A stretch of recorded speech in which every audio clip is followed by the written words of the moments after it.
nga shtëpit qindra mijë euro tek vilat e veturat luksoze. Agjencia kundër korrupsionit ka bërë publike deklarimet e pasurisë së politikanëve në Kosovë. Derisa kursimet në banka duken modeste, vlera patunshmërive shkon në qindra mijë euro, tek disa edhe në mbi 1 milion. Kryetaria e Kuvendit të Kosovës, një herësh ushtruese detyrës së shefës së shtetit Albuliana Haxhiu, ka raportuar patunshmëri në vlerë mbi 200.000 euro. Bëhet fjalë për një banesë të përbashkët mbi 128 metra katror, një të bashkëshortit 82 metra katror dhe 6 ari tokë të bashkëshortit. Haxhiu ka deklaruar edhe një vetur me vlerë 9.700 euro dhe mbi 1.500 euro para në llogari bankare. Kryeministri Albin Kurti ka deklaruar një banesë në vlerë prej 530.000 eurove në pronësi të bashkëshortes. Kurti ka deklaruar po ashtu mbi 21.000 euro para në llogari bankare në Norvegji, kursime të bashkëshortes së tij. Bedri Hamza, kryetari i Partisë Demokratike të Kosovës, ka deklaruar një shtëpi, 2 banesa, 3 garazhe dhe një ari tokë në pronësi të tij, të gjitha këto në vlerë mbi 200.000 euro. Ndërsa në pronësi të bashkëshortes ka një banesë 98 metra katror me vlerë 39.000 euro.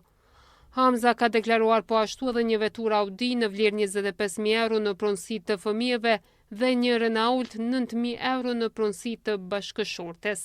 Në llogari bankare, shefi i PDK-s ka deklaruar mbi 10.700 euro kursime, 1.408 euro kursime ka bashkëshortja e tij dhe 770 fëmijët. Kryetari i LDK-s Lumir Abdigjiku ka deklaruar një shtëpi me vlerë 150.000 euro në pronësi të tij, një shtëpi në pronësi të përbashkët me vlerë 200.000 euro, një banesë po ashtu në pronësi të përbashkët me vlerë 265.000 euro, si dhe 2 banesa në pronësi të bashkëshortes me vlerë 220.000 euro.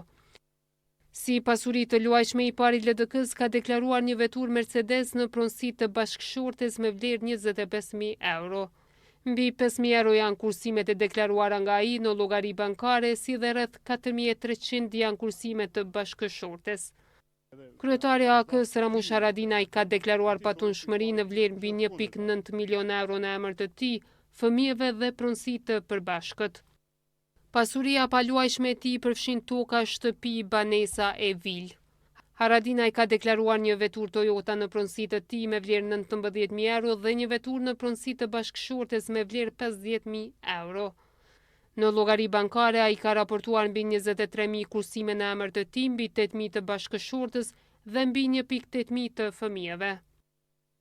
Investime në patunshmëri dominojnë edhe tek aktorë tjerë politik në Kosovë, të cilët po ashtu kanë deklaruar në pronësi të tyre shtëpi, banesa e vetura luksoze. Ministri